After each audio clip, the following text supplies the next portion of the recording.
hold attention thing, Mark, that might be the string I'm trying to pull on here. 'Cause you've said that attention is now a vital commodity in today's economy. I just want you to unpack that for me, because when I hear we got attention, I'm thinking top of the funnel, and I'm like, you got an impression, you got a view. So what? Why is attention something so important, something that we as PR pros should be paying attention to?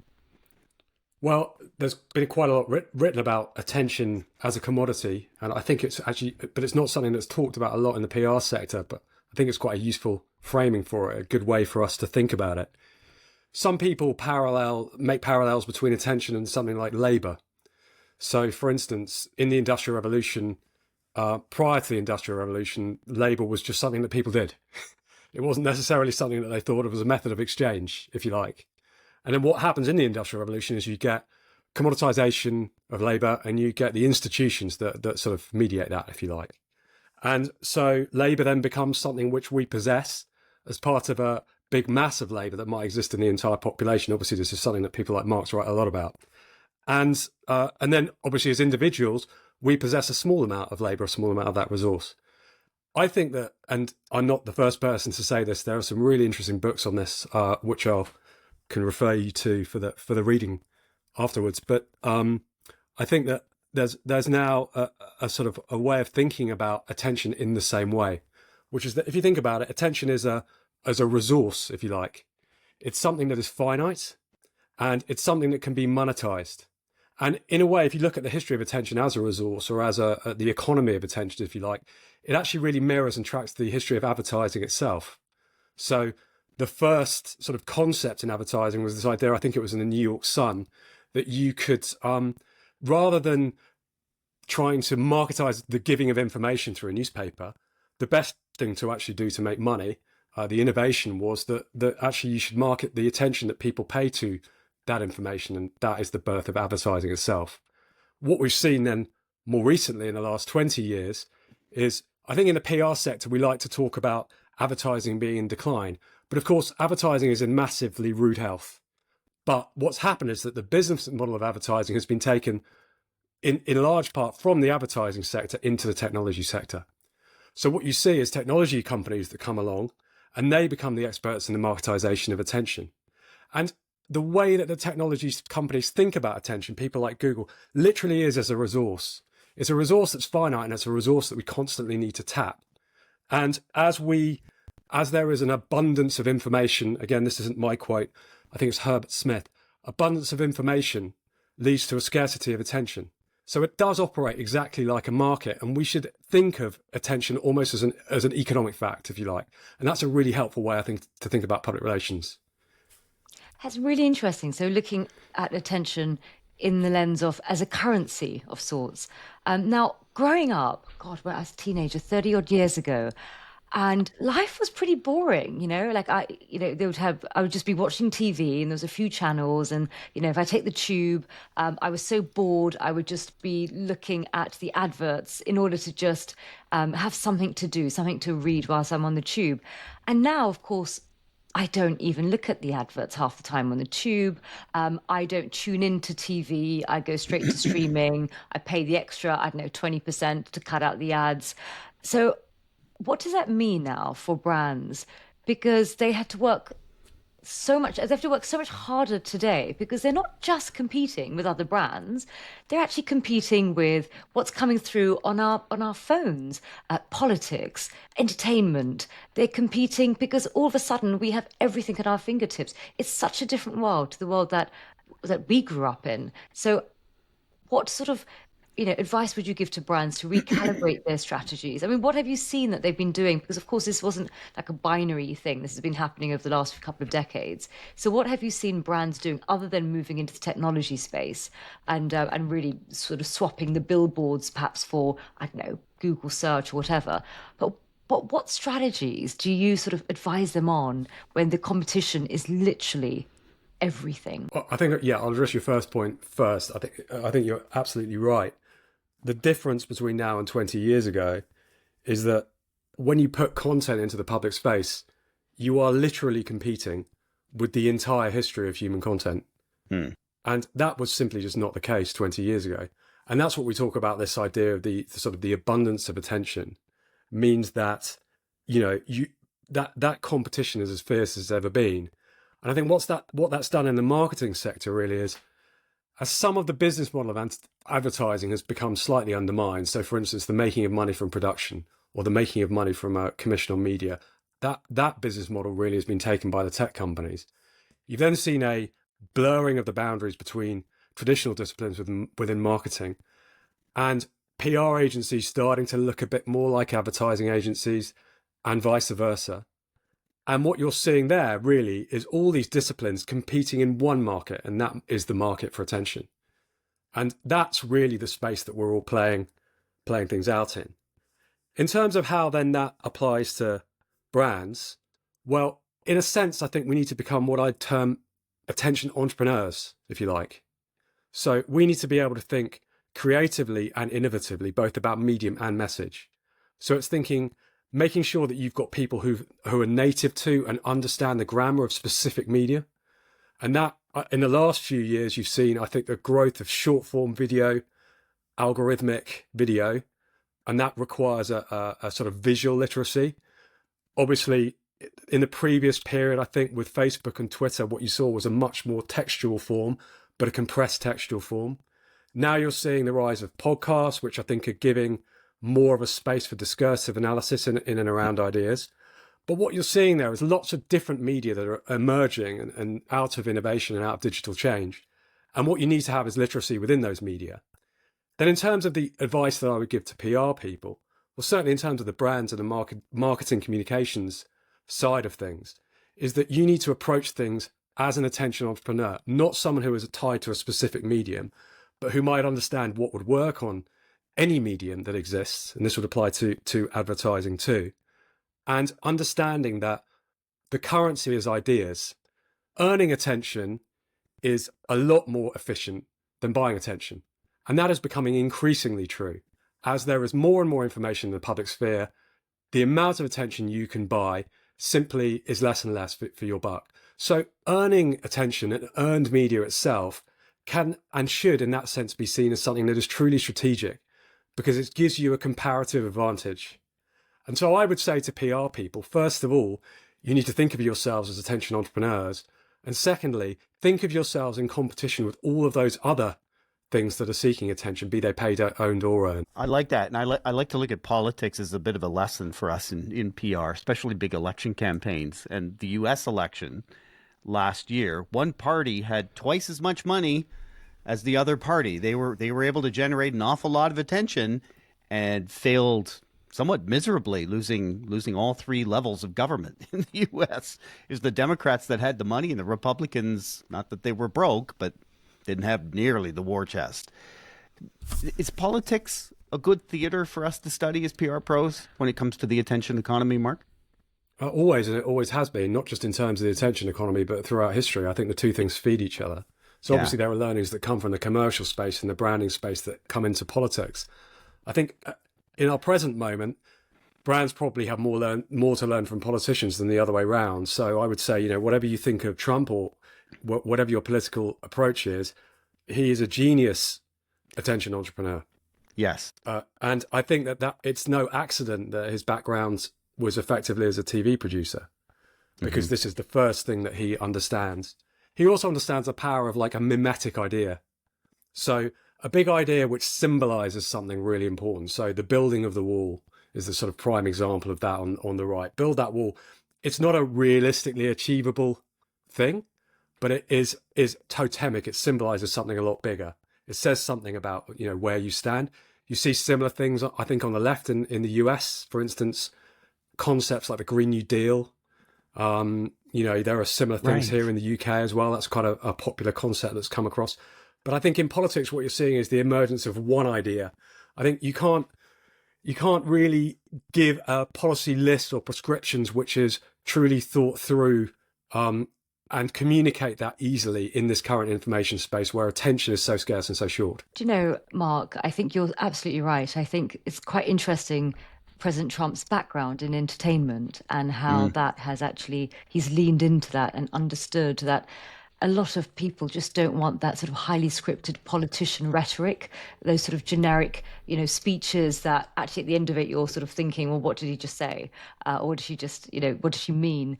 I wanted to lean into a book recommendation, Mark, that you gave me earlier in the year, The Attention Merchants by Tim Wu.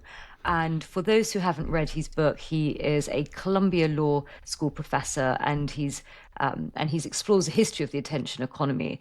And he sort of talks about the birth of the attention industry, radio and television's golden age, which is, back when I was a kid. But he talks about something interesting called the psychology of attention and the psychology and persuasion that's used to hijack human attention. And so, do you think that's going to lead, Mark, to a future where we're going to become much more aware of attention and the value of attention? Because I once read this stat that if you are interrupted, it takes about 20 minutes for your brain to go back to its original sort of focus level. And then I thought, oh God, I've got my notifications going off like every 5-10 minutes. And then I thought, my God, my critical thinking must be impaired throughout the entire day. And then once I saw the data and the research, I thought, my God, yes, there's all these wonderful apps, and it sort of almost sets it as standards for these notifications to come as and where. But at what cost? So do you think we're learning about the cost of giving our attention away to our phone?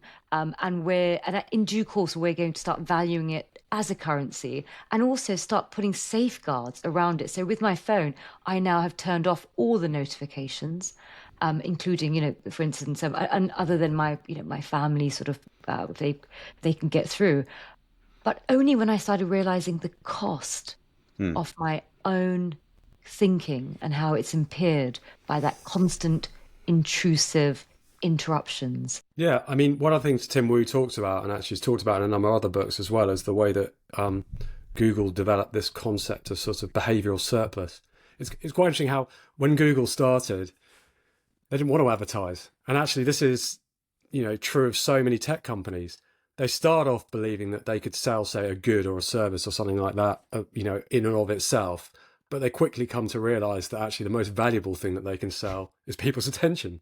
And this is where Google were the great pioneers. And obviously all of the big tech companies have been helped by a lack of regulation or a lack of willingness by governments or legislators, I suppose, to intervene or to think of attention in the way it really should be thought of, I think, which is as a public good. So I'll tell you another really good book that I've just been reading that I think is really good, Shoshana Zuboff, The Age of Surveillance Capitalism. And it's kind of like a sort of treatise on how we've effectively given away our privacy or given away something without necessarily realizing that we have to technology companies, and actually that we should think of attention as actually being a public good in the same way that, say, water or utilities or services are. And actually that our attention as citizens actually ought to be protected. But obviously there are steps that we can take ourselves to do that. And there are also trends that move in that direction. I heard Tim Berners-Lee talking recently, or our creative director, Henry, actually sort of relayed this to me, talking about the age of intention rather than the age of attention, which is that if we're going to give away our attention, we should give it away with intent. And I actually think that media forms are sort of evolving to do that. And I think podcasts would be a prime example of that, actually. That what you can do is you can command someone's absolute attention through their ears for a really, really long period of time. If you give them something that's really meaningful, you're not necessarily trying to sell them something. And I think that's also affected or changed by the fact that podcasts aren't really algorithmic or managed algorithmic in the same way as other information that you might get through Google and other places. And I think that there's a real appetite for that, and a real appetite for sort of consumer media in that way. But it's only audio, Mark. Does that hold our attention? Does it need video to complement it? Does it need the written word to complement it at the same time? I want to expand on that. Not for me, but everyone is different. Yeah. I would say possibly for a younger generation who are used to using video, for instance, using YouTube as a source of of gaining information in the same way that I might use Google or a book. Right. So I think, generationally, there are differences. Obviously, we also have behavioral differences in between ourselves. So, for instance, I've realized as I've got older that sometimes I'm better at paying attention to auditory media than I am to reading. And, that's an interesting discovery and something that I wasn't necessarily taught in school. But I think in schools and education, they think about that a lot more nowadays.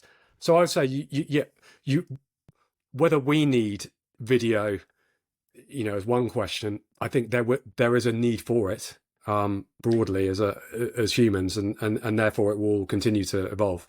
And there's that whole idea that if it's only audio, it sparks the theater of the mind, right? Indeed. Which is, if you can't hold your own attention, there's a problem. And that's the power of radio, and that's why everyone was wrong to say that radio was going to die with the advent of television or other things. Media evolves like energy. No, it's a podcast to kill AM radio, but that's a whole other topic. It's also very reassuring to see all of these books behind you, Mark, your incredibly full bookshelf and all these books that you've been reading. I must say that I used to read religiously a book a week at least. And I think the last 10 years, I'm ashamed to say that I barely scrape a month. And so, Doug, I don't know about you. I mean, are you still an avid reader? And do you think our attention spans are shot and it's impacting? I'm right with you. Yeah, you're the same. I'm right with you because I'll lose myself in a scroll for half an hour, right? Or if I'm watching the baseball game and there's a commercial, it doesn't hold my attention. Yeah. I decide to divert my attention to a meaningless, mind-numbing scroll. Yeah. But we're also teaching ourselves to do 3 or 4 different media at once. So you're reading a book, watching television on your phone. Well, I can multitask, Mark. Others can't. Yeah. I can. I'm the exception. But exactly. Well, that's a lot what I like to think about myself as well. But I do wonder how much attention we can actually pay when we're trying to absorb so many things at the same time. Do you know, I was this is just a background from Zoom, by the way. Oh, is it? Oh, no, I'm checking. It is real. It is real. Oh God, you can I haven't read any of the books though. Oh God, you can see my sorry pile of books. I need to build them up for the whole visual kudos of background meetings.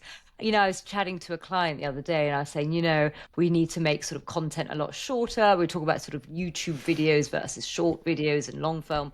And the client said, is it true that actually people's attention spans are reduced? Because I still see people binging on, a TV series on Netflix for like 5 hours. So is it that it's not so much the attention is the issue, it's more we have to work much harder to earn the attention, which I thought was I think, as I say, we need to be attention entrepreneurs, and you're seeing in politics those people emerging and being the most successful. So I'd say from the left, seeing as we're still talking about American politics, and I'm aware that there are other countries' politics that we could talk about. But anyway, let's stay on this subject. If you look at I'd urge PR people to go and look at the Mamdani mayoral campaign in New York, and how actually that was a sort of left populist, although actually I've heard people call it left pluralist in the sense that I don't think he behaves like a typical populist in that he doesn't seem to have a big enemy that he wants to kind of destroy.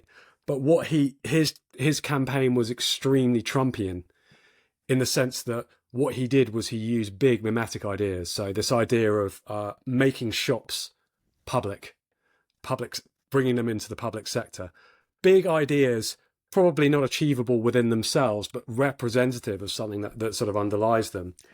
I think the other thing that's notable about him is there was not a media interview that he didn't do. He was absolutely out there, taking every opportunity that was there, and he wasn't risk averse. And I think what we see in the political class, particularly on the left, because the left tends to argue for, the centre left anyway, tends to argue for incrementalism. It's quite coalitional, so it doesn't like to take risks. The left sees communication as absolutely fraught with risk, and in many ways can be scared by its own shadow. This guy's going out, and whether you agree with everything that he said or not, he's basically going out there and saying, well, look, I don't care if I make a mistake. That's just one news cycle. And as you see that, and he won the primary in New York, and you see that come through.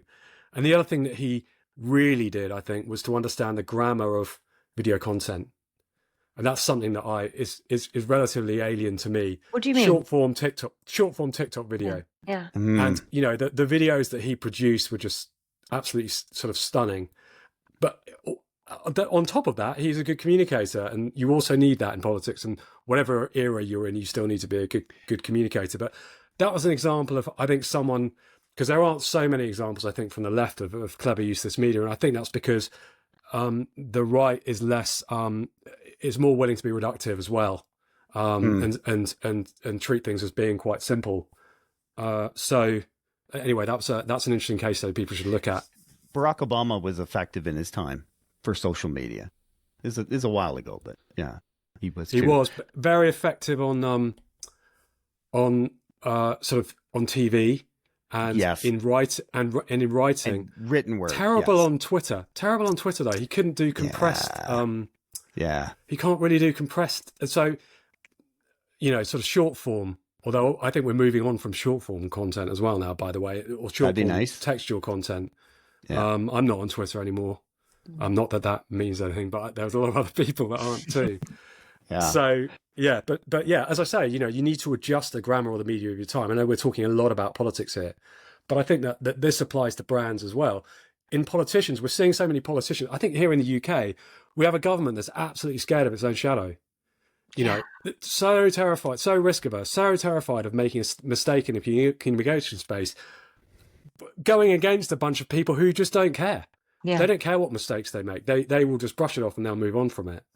I also think that in the brand and in the commercial space, and clearly you're weighing up of risk and the assessment of risk and things like that, the calculus is different because it's different from politics. It's not the same. But in the brand space, I also think we could see more bravery from brands as well. Don't be so risk averse. Be attention entrepreneurs. Roll with the news agenda. Roll with the calendar as things move. Respond to events as they happen. But also, making a mistake is not the end of the world. And I think there is a sense in the big corporate world that any kind of mistake you make, because of the way they operate, especially if they're listed companies, any kind of mistake you make would be absolutely catastrophic.